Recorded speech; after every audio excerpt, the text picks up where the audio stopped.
What up, my freaks? RuinusInsight here with part 25 of my Total War Warhammer 3 modded King Louen campaign.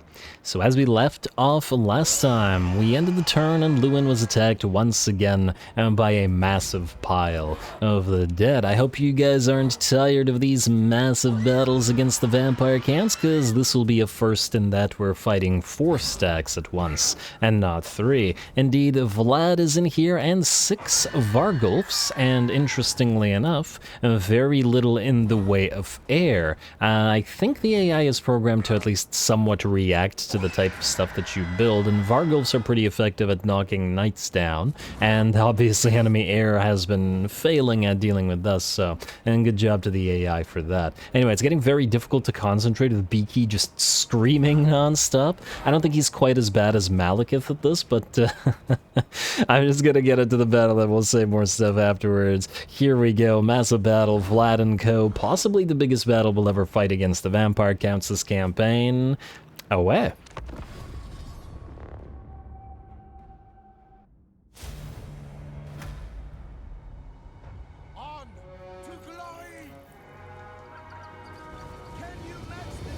Alrighty, onward to glory. More than 10,000 dead stand against us, and once again we're going to have to try to charge forward and do as much damage as possible to the first army before the second arrives. This is also the first time that we have the Green Knight in Louen's army, and obviously since the Green Knight doesn't have a flyer, he is the tip of the spear right in front of Louen's lines and will lead our cavalry charge while our aerial units begin their aerial dance, or at the very least 2 of the paladins do, while Louen and Henri head towards the enemy lord and that enemy mortis engine. Would have been nice to be able to knock them out before the knights here, but because we're doing a little bit of a lightning strike sort of thing, I don't think we're going to have time. Now, interestingly enough, it seems that the enemy reinforcement times are really low. They're below a minute. I think they were like 50 seconds or 40 seconds or something like that. And generally speaking, for this entire time, the vampire counts have had very low reinforcement times. So yeah, less than a minute since the start of the map. I remember that in the early game, we had reinforcement times without even moving the little reinforcement I don't know, reinforcement pin thing. We had reinforcement times that were around 2 minutes, and I'm pretty sure that some enemies did as well. I have to wonder why the vampires have such quick reinforcement with all of these armies. I do know that this enemy lord, I think, is, yeah, he's level 18, and I did check, and he only had 4 levels in his blue tree, so there's no way he had any kind of reduction or has any kind of reduction against for reinforcing forces, although I suppose the other lords might, but they're all very low, and it would be odd if they all did. Might be a tech that the vampires have, or it might be something that is related to their territory, I don't know. But it's kind of interesting. Anyway, regardless of that, let's hope that it doesn't matter. We've charged in against this first pile of enemies, right through the ghouls and skeletons and zombies, and have done a pretty devastating amount of damage, at the very least, to those units that got charged. The enemy lord is still up, but it looks like their mortis engine has been destroyed, which is at the very least the biggest threat other than the enemy lords on the field. Vlad and the other lord are taking heavy damage as well, as both Louen and his lions try to hunt them down. I do believe that we should be able to knock them out. Alright, and this should be a nice proper duel between these 2 juggernauts. And considering the sheer amount of enemies that are on the field, we'll see plenty of action from the knights, so I want to see Louen and Vlad whack away at each other a little bit, as Beaky takes position on the destroyed, I don't know, not corpse of the mortis engine, but it's, I don't know, yeah, see? Alrighty, and Vlad's going to cast something, but it won't matter. He's down to about 15% HP, and he is beginning to crumble away. In fact, it looks like he doesn't really want to face off against Louen anymore, and no, never mind, I lied. I guess he just tried to reposition himself. with the ghouls helping out, but I don't think that poison is going to be all that helpful as, well, Leuen's just fine. Is Louen actually immune to contact effects like the other, like certain other units are? I don't know.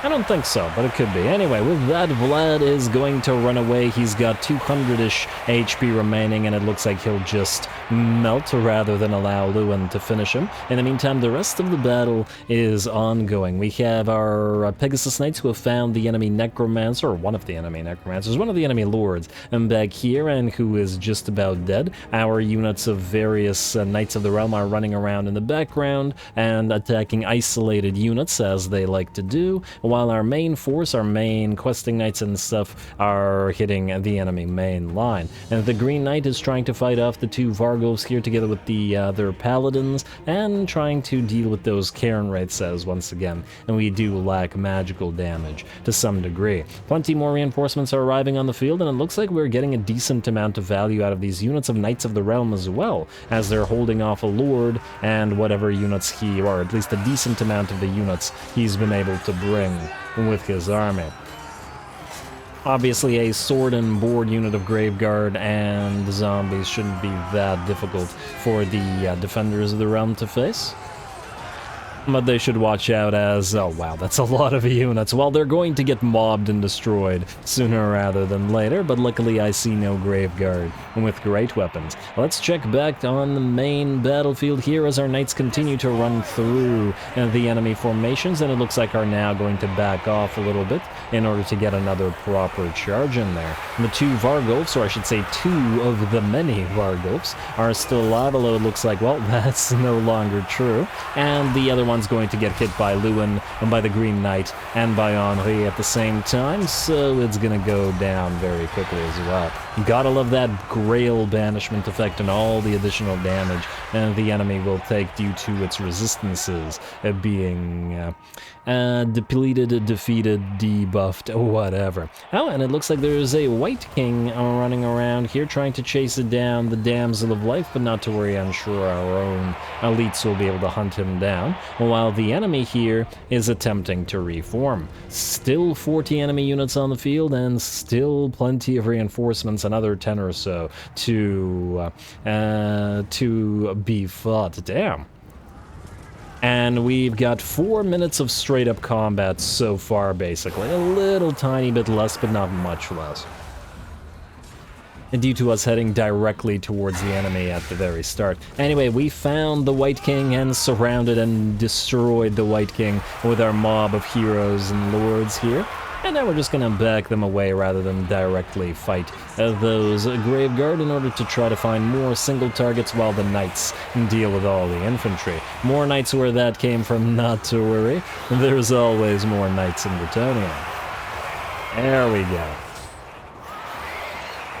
Not too bad at all, and looks like the Defenders of the Realm are still holding back there. I gotta say, quite impressed with their value in this particular battle. I mean, generally it's a very strong upgrade. The ability to summon 2 heavily armored knight sword and board units for every army is very nice. It's probably a better capstone than the actual capstone research that Louen gets, the thing that upgrades the line of Bretonnia upgrade, or the army ability. We'll take a look at it later. It'll be a while before we can actually get it ourselves. Anyway, enemy reinforcements continue to mob us. More skeletons, more zombies, and it's once again one of those battles that feels really appropriate. The Endless Dead continue to march, and there's still reinforcements to get onto the field. Looks like we're getting some knights, some black knights on the field now. No blood knights, luckily for us, or unluckily, and depending on whether we want to face off against them. And a couple more Vargovs start to join, but it looks like the enemy doesn't have as many units in cohesion anymore, which is going to be a problem, as obviously they won't be able to trap knightly units and our knights can continue to run through their infantry mobs. Man, a Vampiric Ascension was the right choice, wasn't it, for the end game here? We've gotten some fantastic battles against the vampires in this particular campaign. I am greatly enjoying it. Destroy the undead indeed. Alrighty, and it looks like more of our units are once again going to reform over here, or at least try, but it looks like the defenders, or at least one of the defenders has been mobbed. The other one still holds and has actually racked up 21k damage and 142 kills. Well done to them.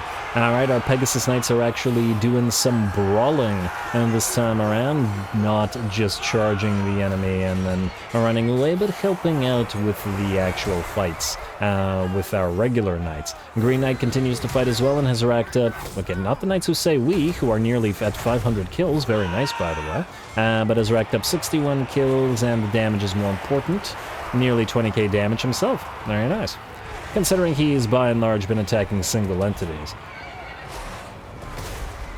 And oh, I didn't notice that the companions of Quinnell actually have helmets, unlike the regular questing knights who don't. I like that, the combination of the two-handers plus. Did you just hit your buddy's horse there? I assume he was taking a swing at that skeleton, but it looks like you went after the horse. Anyway, let's see. We still got that Vargulf. The balance of power has hit to about 70% in our favor. And I do think the battle will soon be ours. Mournguls moving in to help the mobs of enemy infantry, but of course they are far too slow to chase our knights down. Pegasus Knights have done their work and are going to back off together with the regular knights and get ready to charge into the enemy.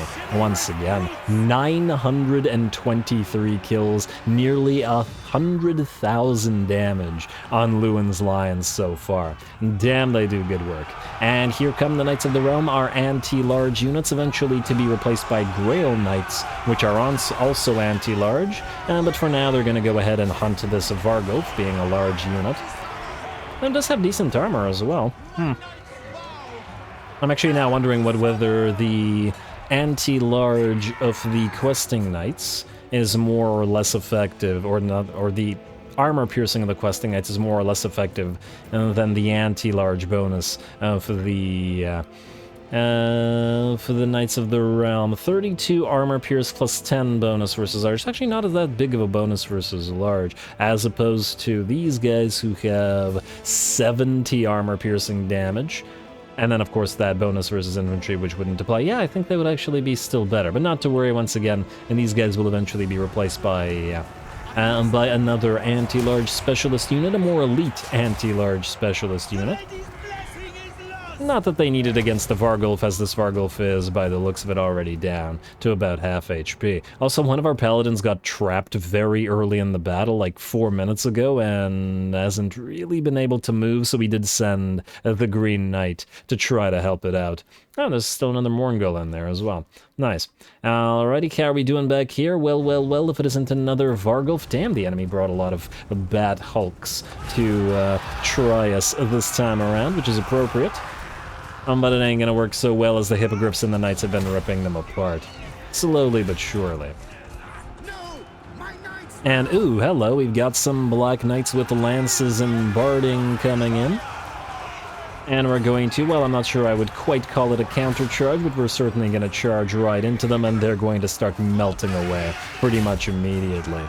Disintegrating army losses, the balance of power hits about 90% in our favor, and I think the rest of the enemy infantry are beginning to melt away as well. Man, what a glorious lengthy battle. I really enjoy fighting these horde battles. I think battles against massive piles of the dead and massive piles of Skaven are generally the most epic battles that you're liable to get in Total Warhammer. Just facing off against these massive hordes. Alrighty, and it looks like we're on cleanup duty now, as man, look at all those skeletons and zombies now lying silent as the last of the enemies melt away. There is still one lord, and oh my, the defenders of the realm are still holding. They held by themselves, well, there were two of them, but essentially by themselves against the reinforcements of an entire army. Granted, a lot of them got bypassed, as in a lot of this army just ignored them and went for our main host, but I'm still very happy with them. 210 kills and nearly 30k damage for a summoned unit. certainly respectable, but once again you have to remember that SFO numbers are inflated due to the larger HP pools.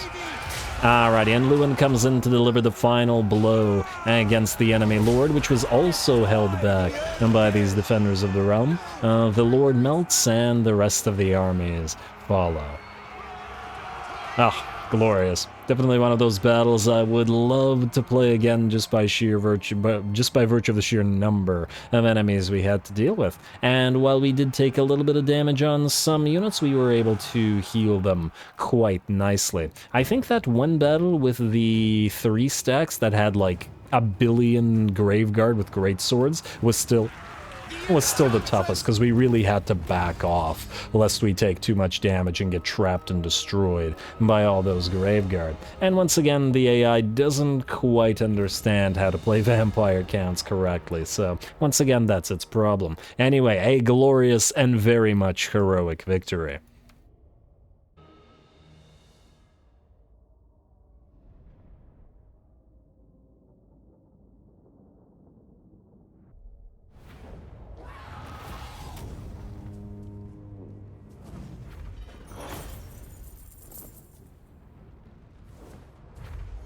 Oh, alrighty, very nice, and we had so many enemies to kill. The enemies just kept coming and coming, and, well, that's what it should feel like when you're fighting the dead and the Slaaneshi. Anyway, we got a heroic victory for our trouble, solid amount of XP and money in terms of reward. Looks like the Lewin's Lions broke the 1,000 kills and 100,000 damage mark as well. Absolutely fantastic. That's a heck of a high-performing knightly unit. Otherwise, we had a few other standouts. The Companions of Cornell are the Regiment of Renown, gotten 450 close to it kills.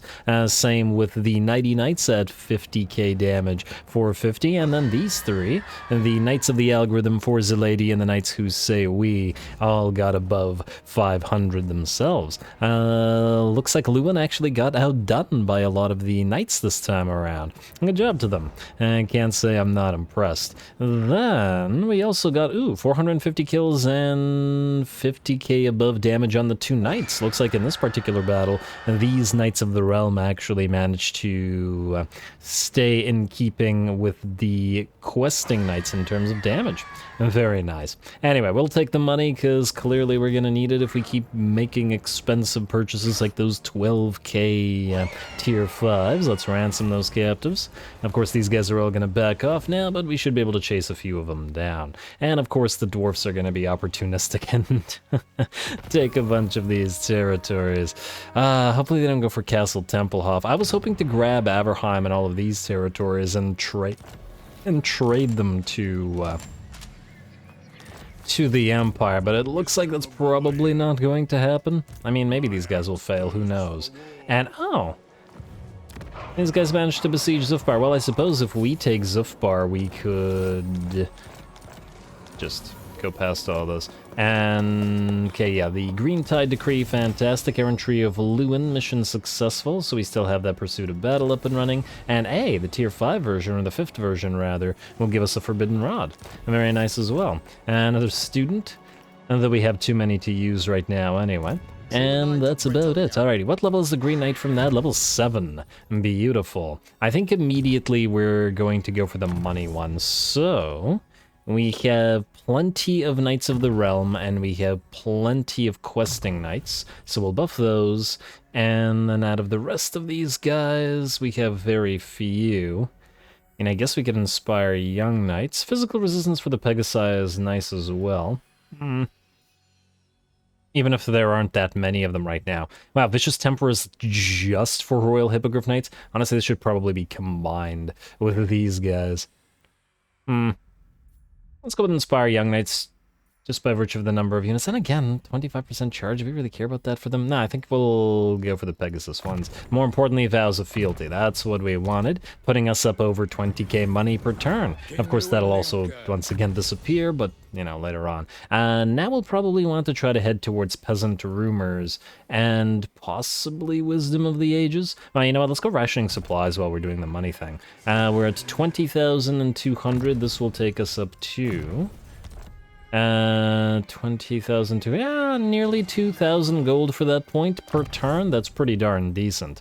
Yeah, and then rather than once again building the Green Knight up in terms of his personal capabilities, we'll probably continue just buffing all the other units instead, which in this particular case will mean some to the peasants, just for the armor. Considering a lot of them have very low armor, it should be quite valuable. Anyway, let's select another research, which is going to be the Chaos one, the Ruinous Powers Decree. Hey, those are my favorite powers. Let's see. I think that's the only one other than that we need to do. I guess we could do the Vampire Coast one as well, and the Norsca one, if we start getting into fights with Norsca. Although there's other stuff that we want to research here, but, you know, we'll have to just do a little bit of a balancing act. And, ooh, where are these guys going? I wonder. I think they were positioned here before, but now they're moving this way. I wonder why. Anyway, Adelard. You are going to go up here to the islands. Let's move you there immediately. And then now we just have to get Recruiter Mercier down to the Forest of Chalon to start building the aerial units that we now have access to. Not the tier 5s yet, but we'll have access to those sooner rather than later as well. Louen will move you last because, well, there's a lot of stuff to do with you. Our Rapunzel and such. How do we go about this? We should all probably land in roughly the same area. We should just land at Stormhenge. I frankly doubt that this guy's going to attack us. Hopefully he doesn't have a lightning strike like Skarbrand did, but I doubt it. He only has 10 points after all. Rapunzel, land here, please. I don't think you'll suffer attrition, contrary to what the game is saying. At least I doubt it. Yeah, you're good. We still have the reductions, and Marie Le Chasseur, you land there as well, but in regular stance. And like so, and then Yasmina, you can follow suit. How's our mana looking, by the way? Oh, it's all positive, which means we don't need to channel on you guys for now. Lovely. Faye Enchantress and Covenant. I guess Baron Thegan, you were also trying to get here. I don't think you'll be able to land, unfortunately. He might have been able to land if I had done this a little bit better, but I don't think we can move you guys away. Nah, doesn't look like it. Oh well. Actually, now we just have to be careful about him. Uh-oh. Okay, hopefully these guys can't attack him at sea in some way, because he's yeah, he wouldn't survive that. But anyway, Faye Enchantress and Deline, you guys are moving out to Granty Mingle, so go up there, please. Both of you together.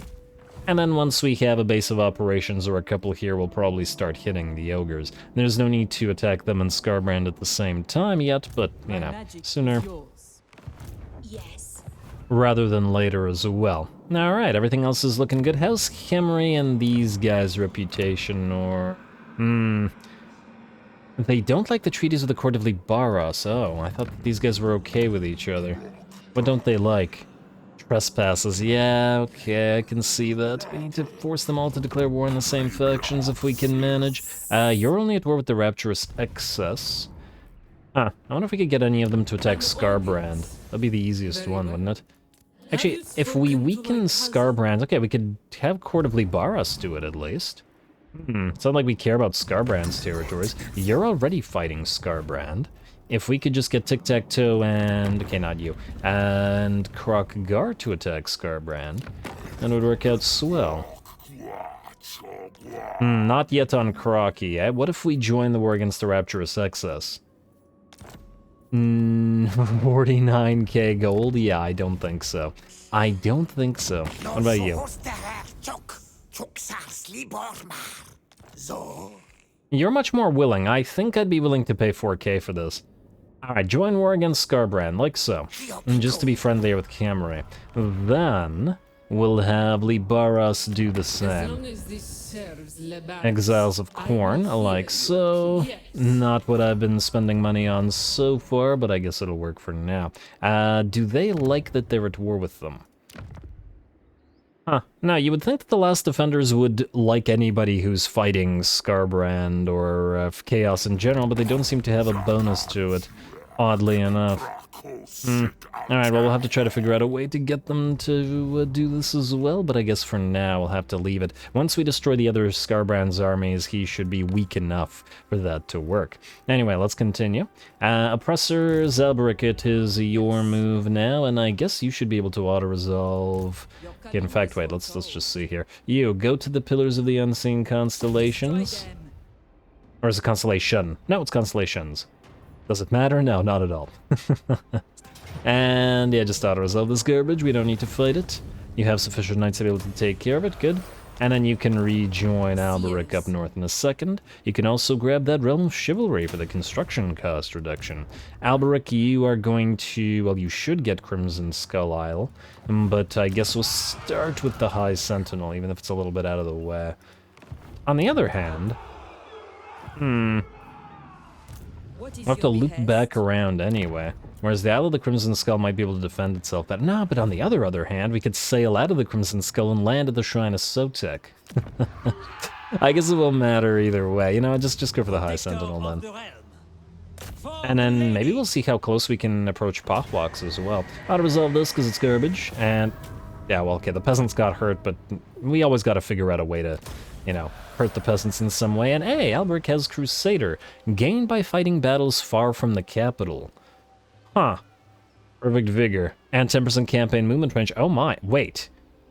Attrition minus 20% suffered from all attrition own armies faction-wide? You gotta be kidding me. You're telling me that we can get 100% if we just get this trade on a lot of... Huh. Interesting. Wait, are you telling me that Rapunzel is not far enough away from the capital to have acquired this already? I would be surprised. Does she have Crusader? She does not. The Badlands seem pretty darn far from Couronne, wouldn't you say? In fact, I don't see Leicester being that much further. Huh. Well, let's just hope that she acquires it, because it's a nice faction-wide trait. Therese, I believe you were moving to Wallatal, so please continue to do so. And the rest of you are good. I don't apply skill points before attacking again, as always. Mostly because I'm too lazy otherwise. Alrighty, let's see what else we've got here. The Oppressors are flying tech thieves. Let's get you moving. And you are going to have to cross the river. Would it be faster to cross the river this way? Judging by this, no. Alright. Alright, go a thieving. And we also wanted to keep an eye on another damsel specifically for... Ugh, I don't like either one of these. I wanted a damsel of beasts for Rapunzel. Actually, I want one of each type of damsel for Rapunzel. To buff up her peasant hordes. But I guess we could do it later. Alright, fine. It's not super critical either way. And I believe that's it. So, just Louen and Matthias and building. Louen, and what do we have here? Oh, somebody's outside Castle Drakenhof. This, by the looks of it, will be a battle. As in one will actually fight. Matthias, can you do anything to this? You can assault the garrison. Watch him die trying. Well, I guess we're about to find out. Gotta do something with him. Hey, actually succeeded. I don't know if that was necessary. I barely did anything anyway. Just a little bit of damage to one of the Graveguard and one of the Vargeists, which aren't a threat anyway. Louen, let's level you up. And got 3 points as well. Ooh, we gotta be careful with his points now that he's at level 40, because we'll run out. We will want Chivalric Code for his elites. He just doesn't have them yet, so we'll hold off. Woundmaker is fine. I'm probably going to get Headlong Vigor, but 10 melee defense is still kinda steep. Just double checking if there's anything else in his other lines that really needs to be acquired. I think the easy ones are the Lady's Mantle for that missile resistance, not that it's needed against the Vamps, and Woundmaker. And that's it for his points. We don't care about Indomitable, because I really don't see Unbreakable Louen caring about leadership. And Devastating Charge is unnecessary, generally speaking, because while it's nice, we already have so much charge that it doesn't really do anything for us. 15 armor is not horrible. Crown of Bretonnia might be better. Probably still gonna go for Headlong Valor and Guardianship. Casualty or Punishment Rate is always nice. Don't really care about the Summon to Service, however, and we'll probably want to get Master Farriers for the Faction-wide bonus to cab. Not that we can do so right now. Anyway, let's level the rest of you up. We got selective abhorrence for you, and 1 point in retinue trainer. More faction-wide stuff. Retinue trainer, esteemed combatant, and 2 points. 1 point in mentor, and then 1 point in selective abhorrence. You have mentor as well, yes? Oh, yes you do, okay. Wait, what about you, Matthias? Okay, yeah, you do as well. And the rest of this looks fine. Oh, we actually lost 10% charge in the entire army by virtue of not having Matthias in the army. But he'll come back once the Green Knight has gone back for a nice snap in the lake. He sleeps with the fishes, quite literally. Windmaker. For you. I mean, I guess we could have gone for selective. Whatever. It won't make enough of a difference. Anyway, Damsel of Life. Magical Reserves Mentor. We got 3 points left. I don't particularly like Flesh to Stone. We could do Potent. Miscast base chance, ambush defense chance. Maybe we start moving through this instead. You know, let's go for Handmaiden of the Lady. We could get the Curse of the Lady, which is kind of helpful. Cooldown for spells will help you heal more. And spell resistance will help you not kill yourself. Don't really care about the peasant buffs that we get out of this. Nor do we actually really care about the recovery for you, because you're never in combat, and you always heal yourself anyway. But for now, let's get Shield of Combat. Yeah. And like so for the cooldowns. And lastly, Henri, you've got 5 points yourself, buddy. You have my vow. We still want you to get Blinding Majesty, because it's just plain better. And then Flammable is. So let's get you... I guess self-centered. We don't really care about the leadership aura. And honestly, the Blessing of the Lady is very nice on you as well, because you got a big HP pool. But for now, Blinding Majesty. There we go. Grail Banishment on a Hippogriff is very, very nice. In fact, I feel like I would prefer Grail Banishment to Bleed. Although Bleed has been allowing Louen to do plenty of damage. In fact, we'll do more comparisons of these two. Anyway, that looks good. So, go back to the Crusade stance, and actually, no. Just for chasing down, just stay in regular stance. Do we have... Yes, military access with the dwarfs. Attack this, hunt it down, and then go for Siegfried Helsnicht here, and ow. I mean, can't hunt you down. I thought you were one of the armies that we destroyed. Apparently not. Well, out of these two, I think we have to go for Castle Drakenhof. And that's a big enough fight, I think, to be worthy of the Crusade stance, so let's get back into it. And will they fight? Alright, yes indeed they will. Alright, now it's just 2 stacks compared to the 4 we fought, but they've got some nice stuff in here as well, so I think another battle worthy of our time. Also, before I forget, once again, we did manage to reach the 200 likes and 30 comments threshold last episode. Let me just see here. Just barely so, though. So, once again, the offer stands. 200 likes and 30 comments in the next episode will be an hour long as well. That's all I've got to say, especially because Beaky Screaming is once again distracting me today. Here we go again.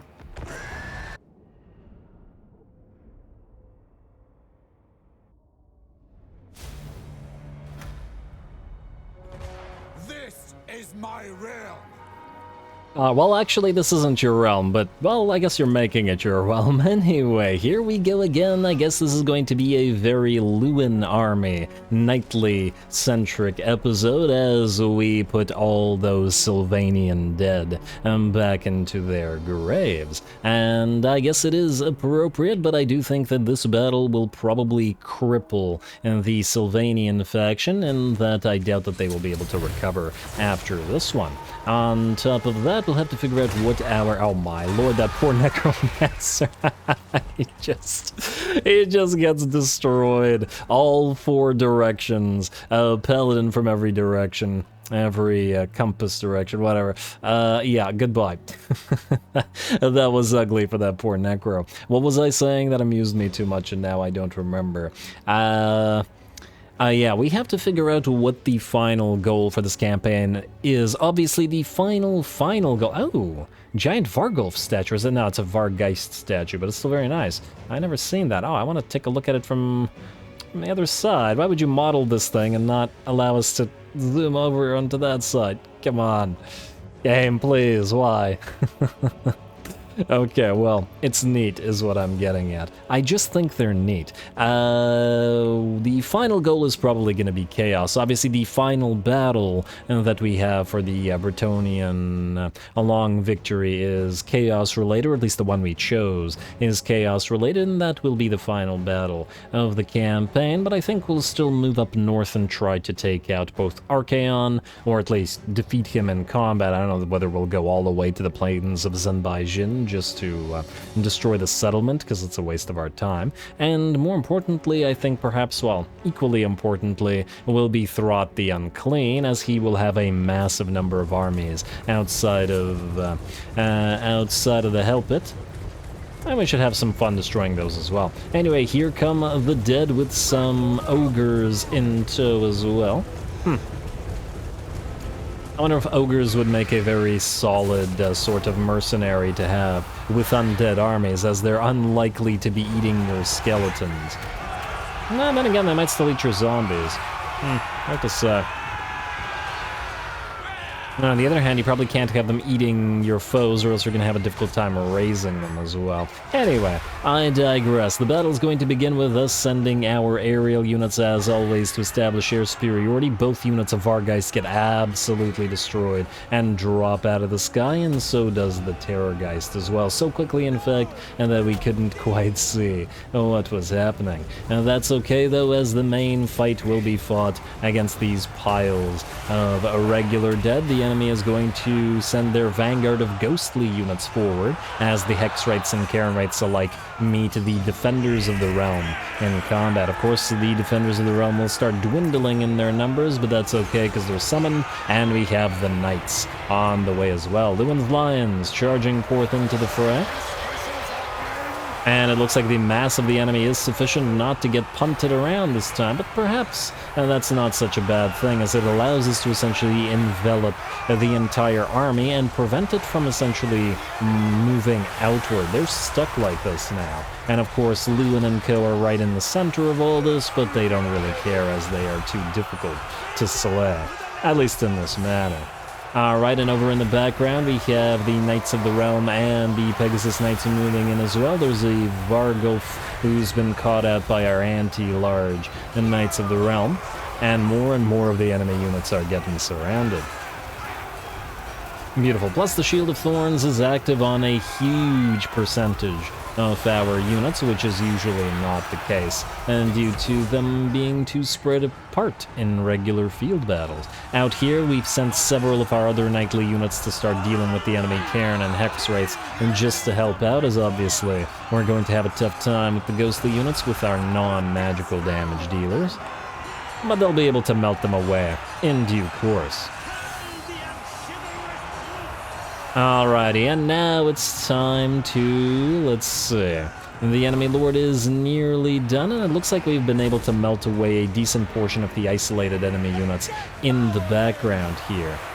And the enemy is still very much blobbed up, so we're going to take advantage of this. Not something we've usually done, but we're going to back all of our knights away, and just before the enemy can move all of its forces away, we're going to pop the Dwellers below right in the center of that massive formation.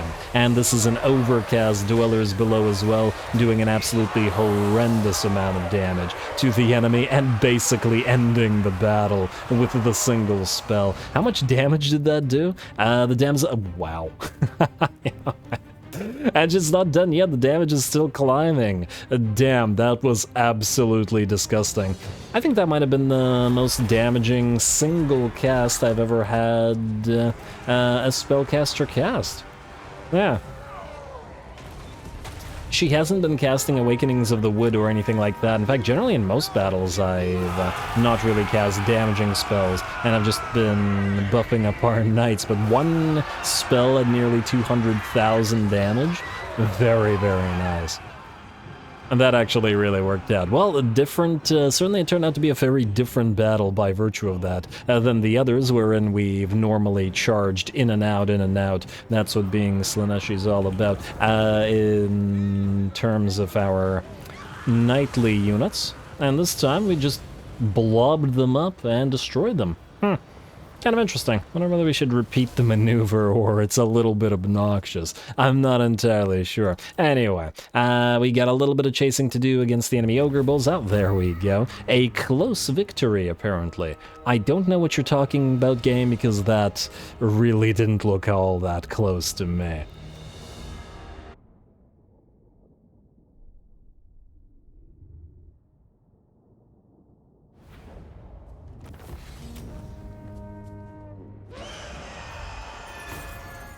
Alright, very nice once again. A little bit of damage on our Damsel of Life, but she got nearly 200,000 damage and 1,400 kills. That combination wherein we were able to get the entire knight to blob to envelop all of the enemies essentially into one location on the field and then pop the dwellers below just as they ran away, so that obviously we didn't kill all of our own troops, was an extremely nasty combination, especially against these massed infantry type armies. It worked out quite well, and obviously we could have probably won a lot of the other battles in similar ways a lot easier, but I kind of enjoy the knights doing their thing and actually just killing their foes the old-fashioned way, rather than relying on a single cast to do all the work for us. It looks like the ransom captives ain't worth anything this time around, so we're going to execute the captives.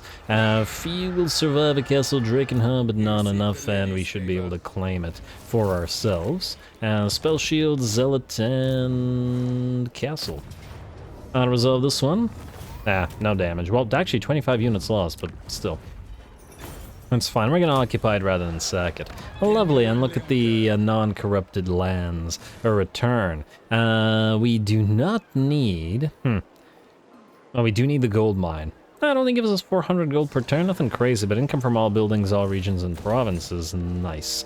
Tavern, yes, we'll keep the royal stables, but we'll get rid of the carpenter's workshop. We'll probably want to maximize growth, so while I'd love the storehouse, we'll probably delete it, but afterwards. For now, I like that it's providing additional defensive supply in case the place gets attacked. I also fear that Schwarzhofen will get taken by this guy, but, well, there's not much we can do about that, simply because of the fact that Louen is by himself here, and we didn't send any other armies to back him up. I also noticed that the caravan of blue roses continues marching towards us. I don't know what the heck the plan was for that particular faction, but, well, that's their problem. Alrighty. Oh, actually, not alrighty. Not alrighty at all. We need to see the Green Knight's levels. Actually, putting him in Lewin's army means he gets the biggest amount of buffs. Alrighty, so we'll galvanize the peasantry, I guess. Yeah. It disgusts me too, guys, I know. Then we will... I guess we'll buff the men-at-arms. We're using more of them than the foot squires, and frankly, the weapon strength buff on the foot squires isn't all that relevant anyway. Then we'll go inspired commoners for the buffs to range, and then we'll get the other points in until we can get the peasant rumors, or whatever it was. Alright, and the rest of you are fine as you are. Or... we'll level you up before attacking. Now, we got cash to spend. Actually, before we spend the cash, let's double check diplomacy. We already did a little, but not all of it. Trade agreements, still the western provinces, but still no reason to do so, considering they'll be dead and there's probably other factions that will be better served doing that with. Talaqua, military access is worth 4.2k, a little bit steep. I'm going to keep an eye on that, however, and then hopefully we'll still be able to get a nice agreement with Talaqua. Court of Libaras are very close to a defensive alliance. I wonder if it'll be worth our time to do this. I'm hoping they and the Lizardmen, specifically the Last Defenders, don't start fighting each other. And Khalid's also one of my favorite legendary lords in the entire game, so yeah, fine, you know what, let's do it. Defensive Alliance, 159. Agree. The Celestial. I'm gonna be so sad if they never end up adding Neferata to the game, but they have to. They just have to, damn it. Anyway, Ice Court still very much willing to go for that alliance, which makes sense considering they've been dealing with Archaon, but not to worry, Archaon. We've got Louen coming for you sooner rather than later. Karazakarek also really wants that military alliance, but for now I think we'll hold off on that. How much money are you willing to give us for this again? 5k. It's a very solid amount. I think I'm going to hold... Ooh, actually, wait. Maybe we can make you friendlier with Draika. I mean, it's unlikely. But what if we trade your military alliance for joining the war against the Bone Rattlers? Oh, you won't even do that. Okay, never mind. I had a genius plan there for a second. But only for a second. Ruinous Powers Decree, that's fine. Let's do building now. Alright, Tobaro, more money coming out of you. And hey, nearly 3k in a single territory. That's a lot for Bretonnia. Rafrafa, you're up next. Wait, did I miss something at Talea? Oh, it's just the... Yeah, we probably won't. We'll never need to upgrade those, so I'm just going to continue ignoring them. Vulture Mountain, this is going to keep bothering me, so I'm just going to upgrade the Pegasus Eyrie now. Kofor, finally at tier 3. That's nice to see, and that's plenty more cash. We'll need to make sure we get as much as possible from this territory. This should also be definitely a cash cow. We are, also in need of a field, I guess, here. Yeah, I'm gonna try to get Al-Haik up to tier 5 ASAP. And we are missing a tap room. We are also missing the fields. We are also missing the windmill. Okay, we're gonna get rid of the barracks here. And the royal stables. You know what? We do want the capacity, but the thing is, I think this place doesn't have enough room for it right now because of the port and the brine mining pit, so I think we'll hold off on it. Plus, if we want this to be a cash cow, we'll need to build one of the 2 sanctuaries because they increase income from all buildings by 10%, which means we have to make room for it. Either way, we'll go tap room and then we'll go the farm and the windmill thing here. I forgot what it was called already. I know, it's been like 8 seconds, but, you know, it's too much for me. Wallatal, you're up next. Let's go for a landed estate here. We will have enough room to keep the royal stables here, so that's fine. And I guess the... Oh, it is windmill. Ha. I thought it would be something else. Yeah, we'll go for windmill. We'll need the hostelry slash the brothel building afterwards, but for now we're okay. Probably don't really need the barracks or the well, actually, I was about to say we don't really need the defensive, but I lied, that's not true. We might actually need those defenses. And oh! Huh, you know what's funny? He actually dislikes us more for the attack on Yuan Bo than he did back when we had taken all of his stuff, because we were positive and growing after all that, but now it's very negative. Huh, interesting. No difference, but interesting. Alright, Spectazuma, you're also potentially going to be a nice money-making territory due to the ports and the gem cutter's workshop. Let's get the farm, and let's upgrade the gem cutter, and then let's upgrade, I think, Temple of Kara first, because it has a port, and is thus more likely to get attacked. Yeah. And, ooh, public order here ain't great either.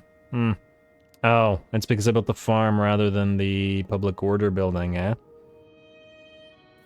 I'm wondering whether I should cancel this. You know what? It's going to be a long time until Spectazuma grows to tier 4, so I think we'll prioritize the public order. Gisero Gap will ignore. Blood Hall we will not. Get rid of the rally field and the clothier. Upgrade the... Oh. The Realm of Shiva. Okay, well, we'll get rid of these, but we won't build anything other than the cheap farm this turn. And we'll upgrade stuff next turn. Alright, Pirates Current, you have nothing that we want to upgrade, I mean. And in Northern Sylvania, we are fine as we are for now, as I have a feeling we're not going to be able to hold on to Schwarzhofen anyway. Alright, looks like another end turn to me. Just gotta keep an eye on Couronne for those upgrades, and we also gotta... I guess we can get rid of the Royal Barracks here as well. There won't be space for it. I guess, on the other hand, we could make this just a completely militarized province and not rely on money-making here. Which would mean getting rid of the money-maker stuff. But then we can do that in... I'll just do it now. We'll need a lot of space, but it would be nice to be able to build basically anything and everything out of Couronne, especially if we get attacked here. And it is a tier 5, so it's not like the growth is super critical here. Alright, that's 1, 2, 3, yeah, fine, we'll go for max military here. What else would we be missing? Well, not the siege workshop, because we don't need to build that here, but we do want to build 1, 2, 3, and then one of the sanctuaries. That, funnily enough, increases money here. So 3, possibly 4, ignoring the brothel. Meaning 1, 2, 3. And then 4 if we get rid of the water wheel, which I guess we don't really need. Or we could just not have the peasant building here at all. Do we need the peasant building here? I guess is the question. Just keep it here. I mean, it's not like we need that much money out of the place either way, and it's not like we'll have room for the tailors anyway.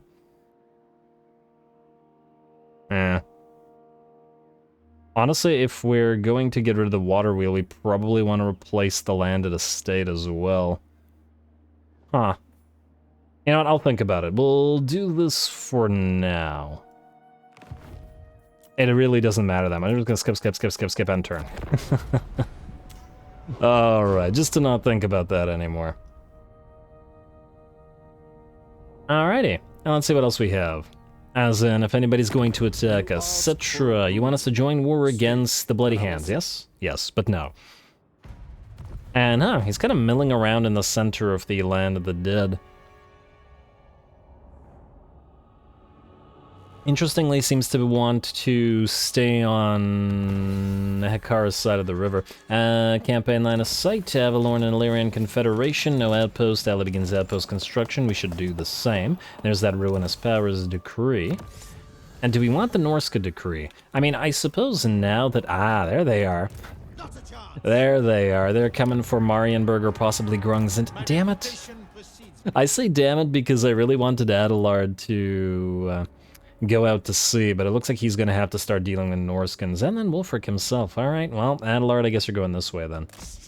And you can grab the Mysterious Island on the way to attack La Montdal, whereas Recruiter Mercier, you have the Blessed Field Trebs, and now you're going to need to move to Paravent,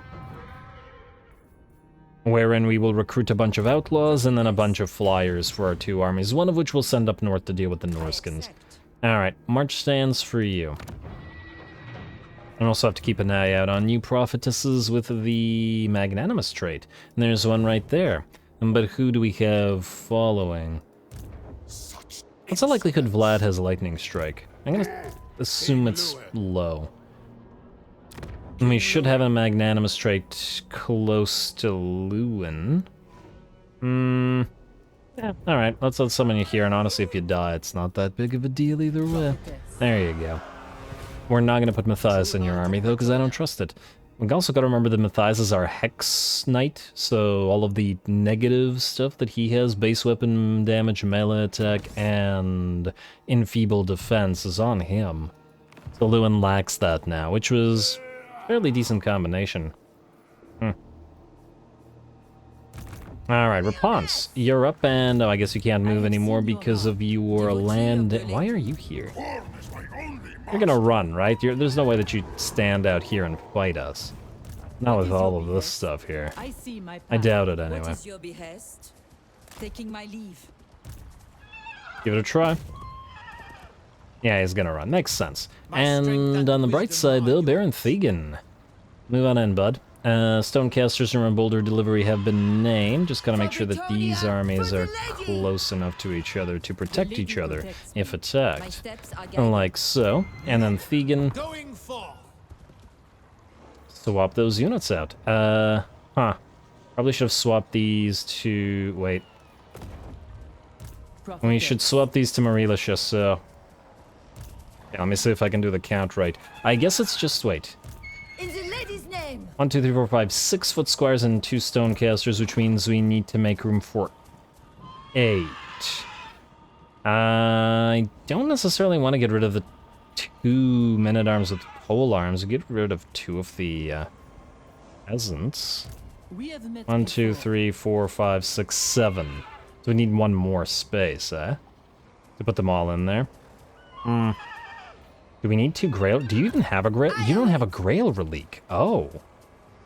Oh, well, I screwed that up, too. Damn.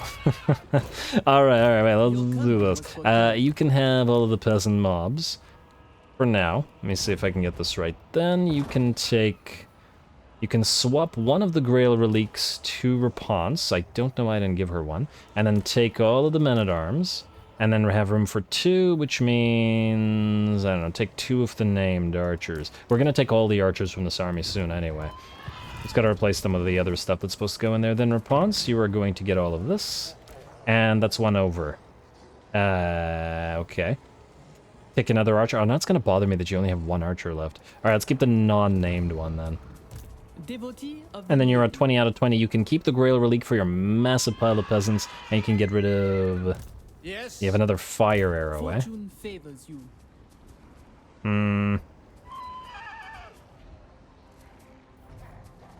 You just give it to you. Alright, we're starting to get too many peasants in these armies. Probably just gonna delete this pile of peasant mobs at some point. Probably sooner rather than later, but not now. Anyway, Baron Thegan, you no longer serve a purpose here, so we're gonna delete you.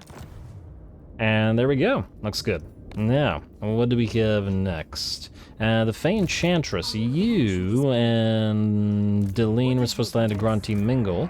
Black Buckthorn is here. He's the one that has all the fire units, doesn't he? I wonder if he'd run. The thing is, if he runs, we wouldn't be able to catch him, but if he doesn't, we would. What do you see? Oh, actually, no, he wouldn't, because the Fey Enchantress can't reach him. Yeah, okay, fine. Fey Enchantress... You know what, I'm gonna put you both right beside Grunty Mingle, because I don't think the Fey Enchantress will be able to land. Unless I'm mistaken. Yeah, she can't quite land. Okay, good. I'm glad I didn't land Deline, because then she would have died. And oh! I also noticed that Deline actually has space, meaning we could give some of the extra units from these guys, and I guess that'll mean another reason for putting these armies together again. Alright, that's fine. She speaks. That's fine. Now, let's see what else we got. Louen, you'll move last, while everybody else moves first, mostly because Louen has the most stuff to do in his general vicinity. Alberic. You... Do we see Yuan Bo yet? I do not see Yuan Bo. Okay. Eloise... go here. You can't take Isle of the Crimson Skull, ain't no way. Wait, can you switch to March Dance? I know the way. Not anymore, damn, too late. Alright, fine, go this way. Alberic, you are losing mana now as well. I would like you to go close to Pahwaks. Grab Pahwaks, then go to Shrine of Sotek, and then down to the Isle of the Crimson Skull. Where the heck is Yuan Bo? What is he doing? I fear that he got destroyed by Mazda Mundi and now has not been back. I want to know what his defeat rate is. Okay, well, game might screw me out of that. But then, yes, I'm aware that I could just look it up, but I want to do it the real way, the natural way. Tech Thief. Tech Thieves. Making my way. Okay, you won't be able to cross this turn either, and please go over here. Go over. Tech Thief, please. Thank you. Okay, and I believe we're good now. Yes, Therese, you were supposed to head out to Wallatal, and there we go. Now we can rename you Oppressor, because you will never need to move again. Like so. Lose your Royal Pegasus. Do we need to give you any ancillaries?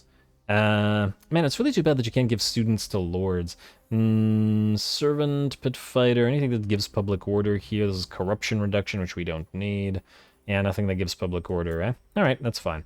And we've already reset your skills, so we are good. Rename Oppressor.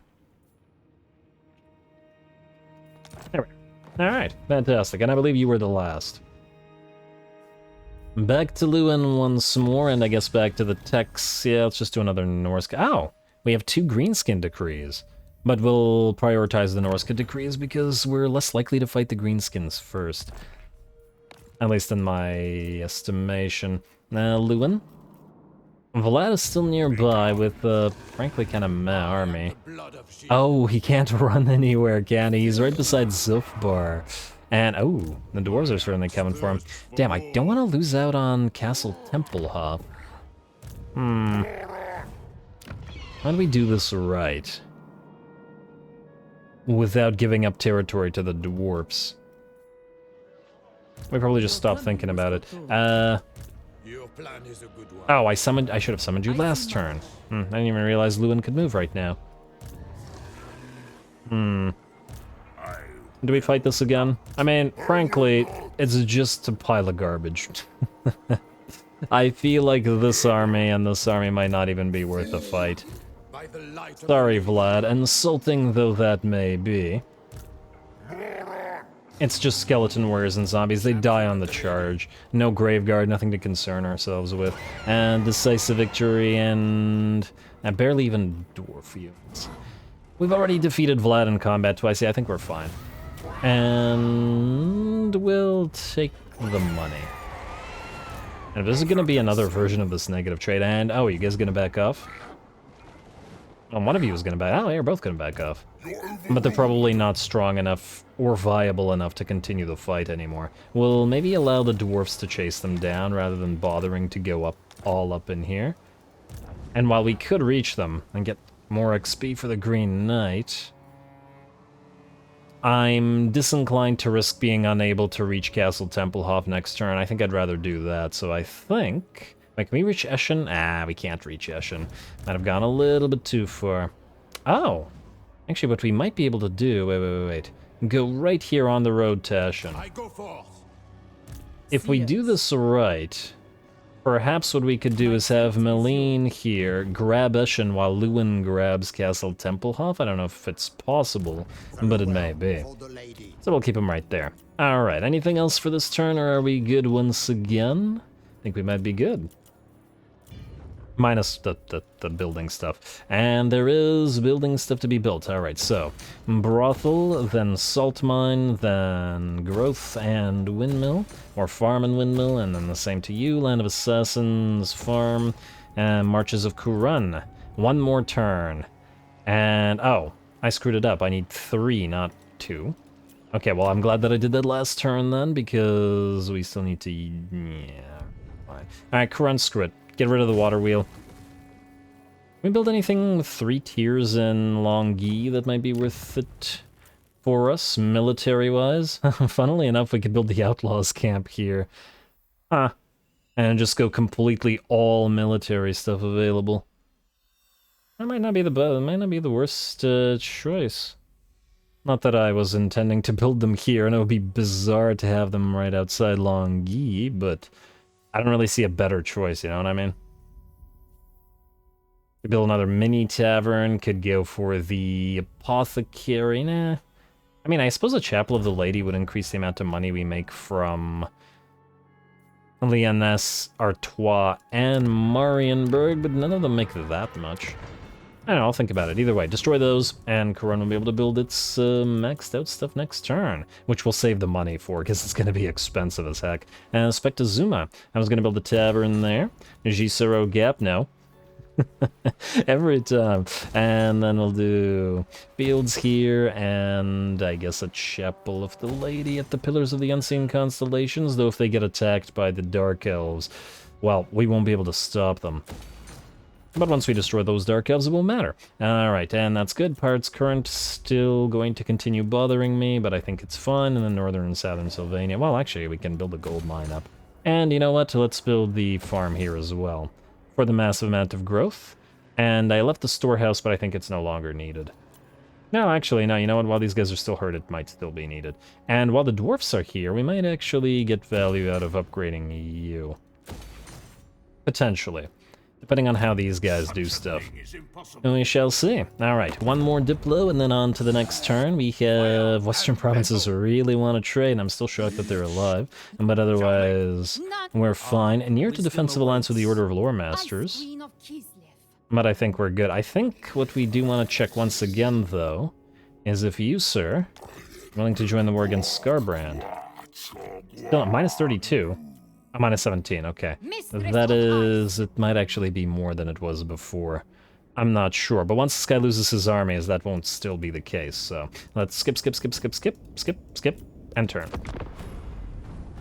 Alrighty, what do we have here? We probably don't have time to fight this. Ooh, and it'll be a nice fight at that. And Rapunzel will be the reinforcer, which is potentially a good thing. Because I figure Rapunzel will be able to, well, might be able to acquire that savior trait. We'll need to keep her reinforcing a few times at least. Alrighty, then I'm gonna call this episode here. We will start the next episode off with this massive fight against the forces of Couronne, and we'll debut our piles of the new foot squires and see how well they work with the blessed field trebuchets, which do no friendly fire, and which I've been excited to see. And plus, as soon as we end the turn, Couronne will be able to upgrade its new stuff, and we'll soon have access to the last tier of units. Anyway, stay tuned for more Louen. Don't forget to leave a like and comment. All glory to the algorithm, and thanks for watching.